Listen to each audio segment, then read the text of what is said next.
There were 2 threats today. We dropped everything and raced down here, and we're just waiting like everybody else. An arrest has been made by the Orono Police Department in connection with a threat that caused today's lockdown. What'd your teachers have you do? Well, they turned off the lights. All students at Orono schools are safe. There's no longer a threat. I love you, Henry. A frightening day for thousands of students and their families and their teachers today in Orono. A district-wide lockdown went on for 5 hours as police investigated threats of a school shooting. Police have now identified 2 students as persons of interest, and only Chopper 5 was there as officers led away one of those students in handcuffs. They took him to the police station. Now, no students were hurt. No weapon was found. The Orono School District says classes will resume tomorrow. But tonight, parents are still unnerved. Brett Hofflin was there as many reunited with their kids. But Beth McDonough starts our team coverage tonight live at the Orono Police Station, where the school threat is under investigation now. Beth? And the investigation involves those 2 teenagers. They are boys, and they both go to Orono High School. Because they're minors, not a lot of information about them can be revealed, other than the fact that it is believed that they pose a very real danger to everyone on campus today. The warning came at 10:57 a.m. A student happened upon a tweet. It was anonymous and alarming. It said, "Today, Orono is not safe. I will shoot up the school myself at noon." Police were called, and within minutes, by 11:15 a.m., the Orono campus, 4 schools and a daycare, went on lockdown. This is why we did what we did, knowing that we had what we deemed as a credible threat with specific information. While a particular school wasn't named, the prospect of gun violence was real, and authorities weren't taking any chances. A huge perimeter was set up. Snowplows blocked entrances. Armed officers went through each building, searching room to room. Was a plot disrupted? Did you stop it in time? Was there a gun?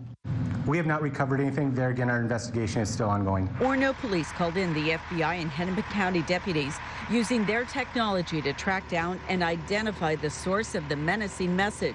The trail led them to a classroom inside the high school where 2 male juveniles had been holed up among other students for hours. The individuals that made those postings came from inside the school.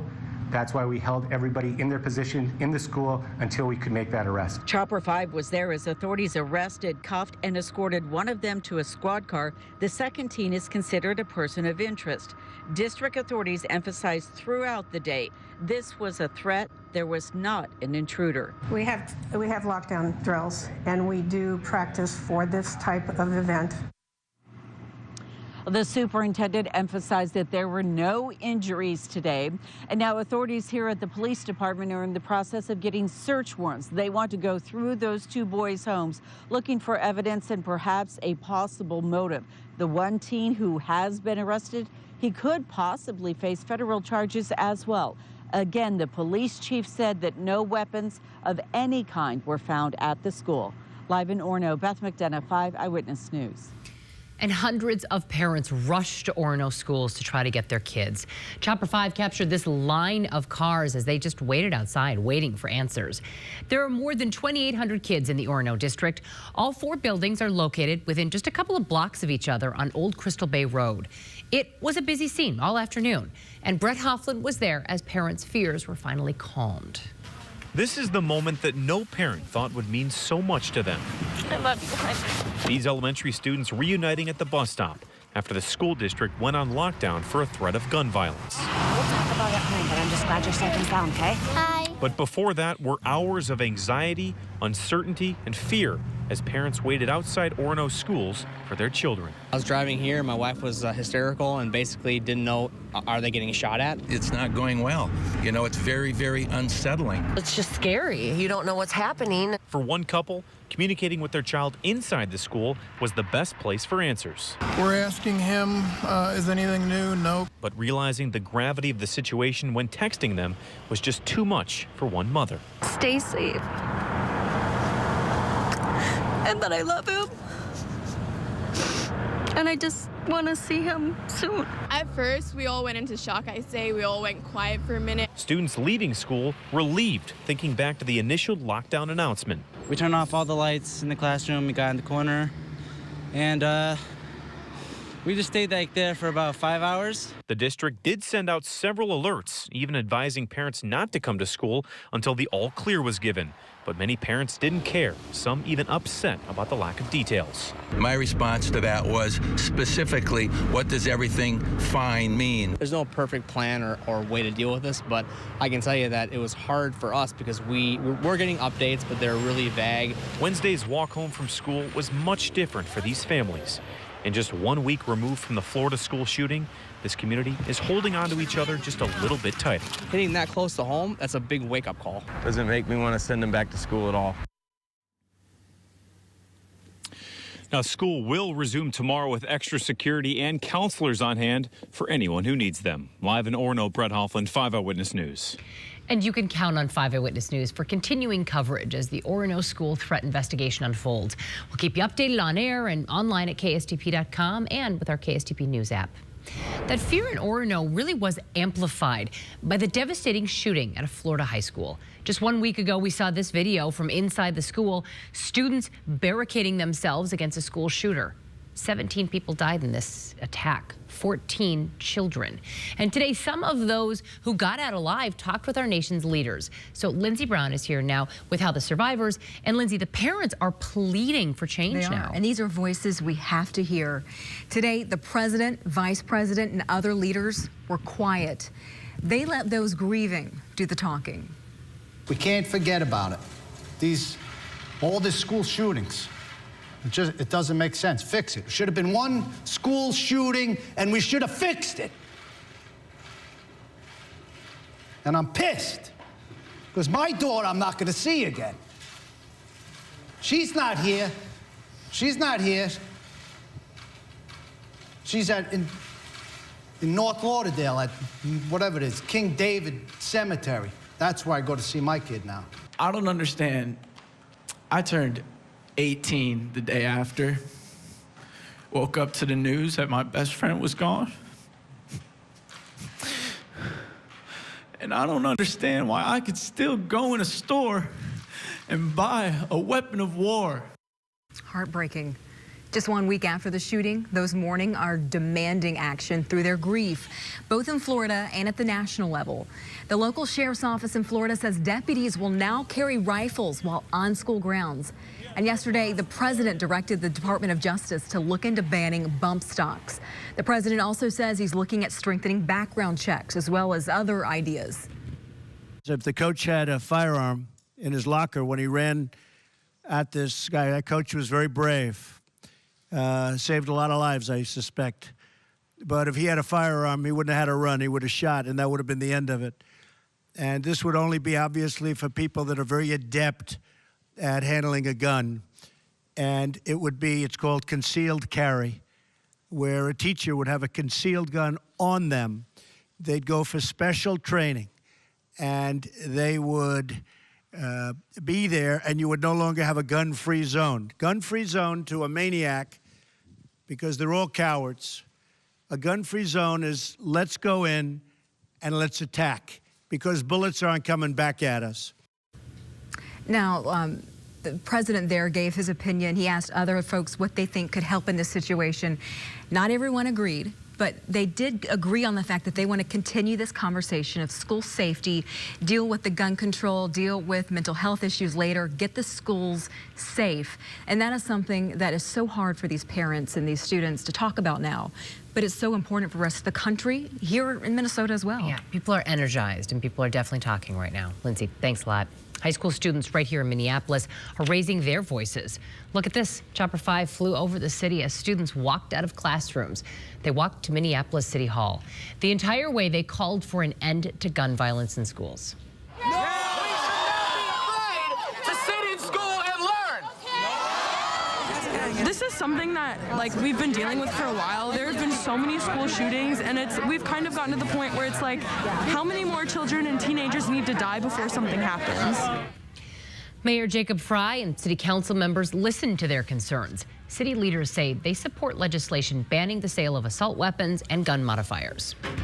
All right, we have another round of snow headed our way once again. Chief Meteorologist Dave Dahl is here with a look at when it's supposed to start to fall. Dave? Leah, it does look like it's going to happen right around the middle part of the day. For that reason, the National Weather Service has issued a winter weather advisory taking effect right around noon and lasting all the way through the evening into the overnight hours for tomorrow.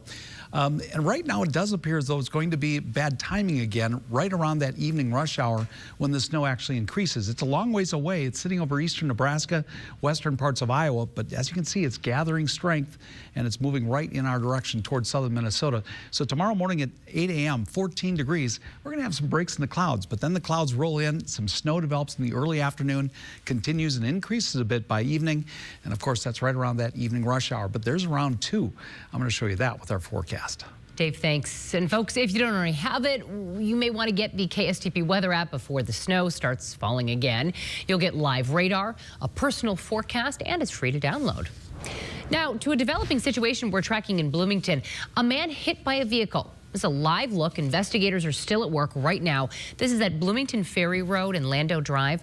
Police say the crash happened around 8 o'clock tonight. The man who was hit has life-threatening injuries. The driver is cooperating with police. We'll bring you more information as we get it. A Minneapolis man accused of physically and sexually abusing 2 vulnerable women is expected to be in court tomorrow. 51-year-old Jerry Curry is charged with several counts, including assault, criminal sexual conduct, and stalking. Court documents claim Curry restrained one of the victims with a dog chain and stomped on her head, leaving her blind in one eye. Documents also show Curry fathered a child with another woman in his care. Curry is in police custody tonight. A former University of Wisconsin-Madison student pleaded guilty to sexual assault, stalking, and strangulation today. 21-year-old Alec Cook of Edina was set to go to trial next week, but he took a plea deal instead. Multiple women accused Cook of sexual assault in 2016. Cook could now spend up to 40 years in prison. A sentencing date hasn't been set yet, but Cook's victims could face him before that date. A memorial designed to honor survivors of sexual violence and to create conversation is getting the Minneapolis Park and Recreation Board vote 5-4 to help fund the memorial. This permanent memorial will be placed on Boom Island overlooking the Mississippi River. Minnesota nonprofit Break the Silence is spearheading this project. They say it would show the community believes and supports survivors. The nonprofit still needs to raise a little more money, though, for that park. Just got back from Puerto Rico. But it was no vacation for this Minnesotan. His important work to help the island heal. The $850 million 3M settlement is in with the state, but people who live in the East Metro, like in this home, still want to know how safe is their water and who gets the money to make sure it's safe. $850 million is up for grabs in the East Metro. It's the money coming from yesterday's settlement between the state and 3M for dumping chemicals for decades. There are some worries about those chemicals and what they've done to the groundwater over the years. 7 cities and 2 townships included in the settlement have already started making their cases for the money. Lake Elmo wants at least $25 million. So Jay Coles shows us how the city would put that money to use. So I asked all 9 cities and townships that are set to get the $850 million how much money they want. Some have told me exactly what they want. Others are still feeling out the waters, so to speak.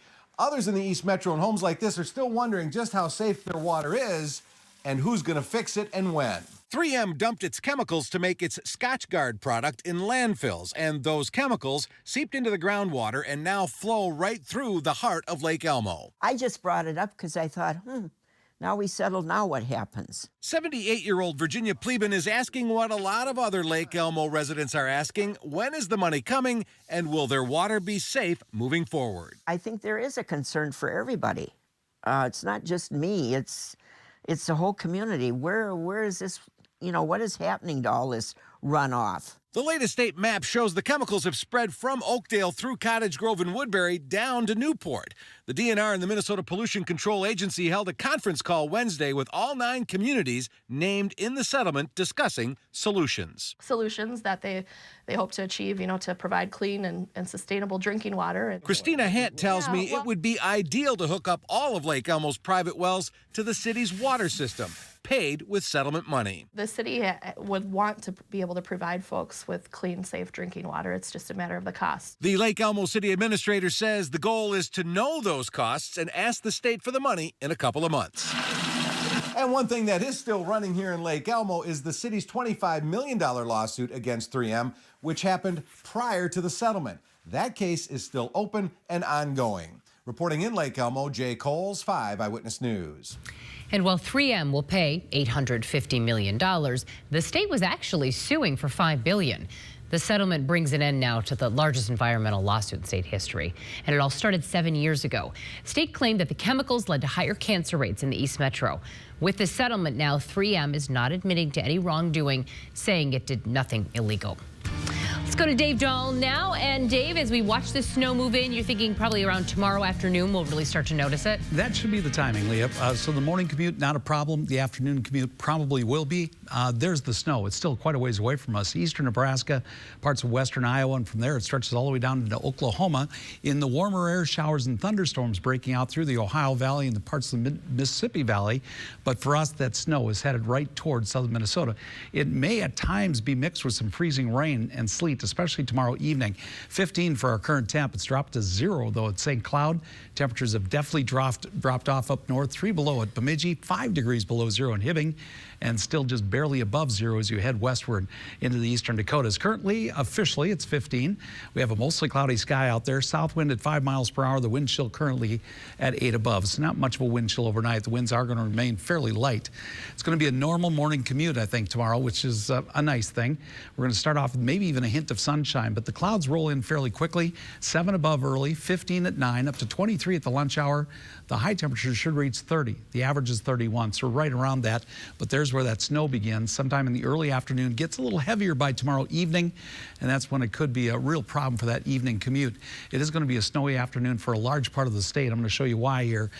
Cloud Tracker shows all that moisture from down south getting the clouds close to us by 10:10 in the morning. So we still have some sunshine early, and then look at how fast the clouds and the moisture rolls in. By 5:05, we have snow covering the eastern part of the state and covering the metro, slowing down that afternoon commute, and it sticks around for a while through 9:45, even into the early morning hours. At 5:15 in the morning on Friday, we still have some leftover flurries around, but it doesn't appear as though that's going to be a major problem, that morning commute on Friday.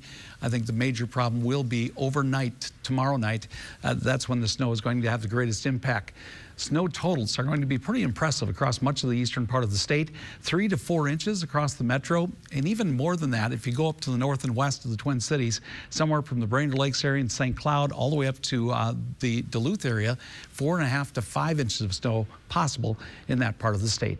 Overnight tonight, a low drops to 7 above. Increasing cloud zone, not as cold as it has been. 30 for the high tomorrow, snow developing, and as we've said, 2 to 4 inches from late in the afternoon through the evening hours into the overnight. And then on Friday, some lingering flurries. Saturday, 3 to 6 inches could fall with this system as that moves through. 32, mid-30s, a little meltdown early next week. Leah? And the warmer weather will help. Dave, thanks.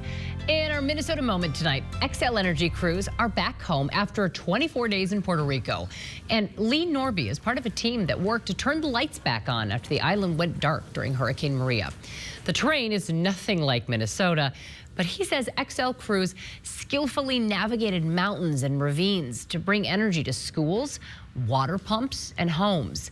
But as much as they were able to give Puerto Ricans, the crews say that the folks there gave back just as much. It was really heartwarming with seeing some of the Puerto Rican citizens, what they had to go through, how they reached out to one another, and just even maybe didn't have a whole lot of money, but was able to feed our whole crew. It was just a really humbling experience going there and seeing some of the issues that they have, and then coming back home.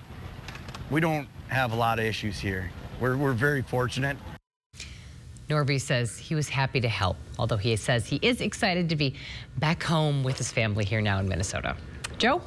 The girls' Class A state hockey tournament is underway, and we already have an upset. Highlights from all 4 games coming up. Plus, it was senior night for the Gophers, and we'll check out Miguel Sano of the Twins in Fort Myers. It's kind of a big night for girls hockey in the state of Minnesota. There are 6 young ladies from Minnesota trying to win a gold medal in the Olympics, and the girls' state hockey tournament is underway in St. Paul. St. Paul United up against Alexandria in the final quarterfinal game in Class A. St. Paul United was the runner-up the last 2 years. They took the lead in the first period when Samantha Burke will score here. But Alexandria would come back and score the next 3 goals. This one by McKenna Ellingson in the third period made it 3-1 Alex. They would go on to beat St. Paul United 3-2.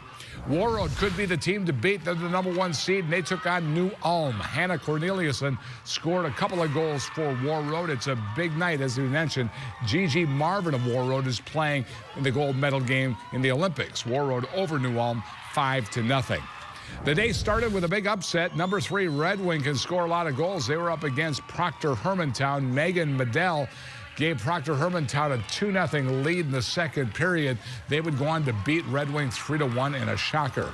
Breck took on Marshall, and Olivia Mobley of Breck led the way with 2 goals and 2 assists. She helped Breck win its first game at state since 2012. Breck moves on to the semifinals with a 9-2 win over Marshall. You can watch all the games starting on Friday on 45 TV. It's been a miserable season for the Gopher men's basketball team, but tonight they honored probably their best point guard since Bobby Jackson. It was senior night, and Nate Mason was honored. He was an all Big Ten guard 2 straight years.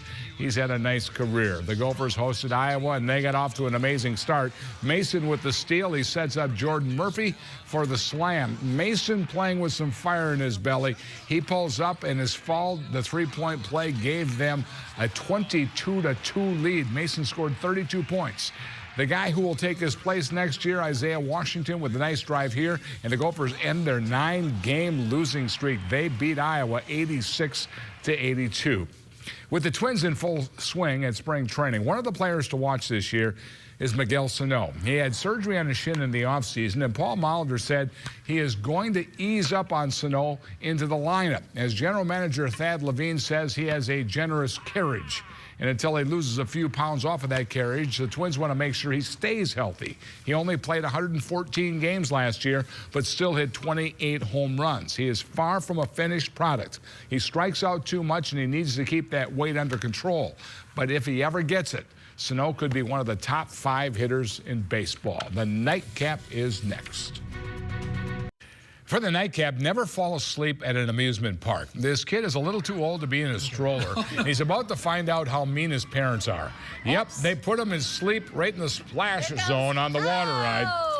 Oh, yeah, the kid was in tears, but it appears he may need to toughen up a little bit because he's going to have a long life with those mean parents. Yes. He's too big for a stroller, right, Mom? And they're too, yeah. Those all you deserve to be. I love this. Parents just left him there and took video. It's like, just wait, it's coming. Snow in the afternoon tomorrow. Thanks, babe. Have a good night, everyone.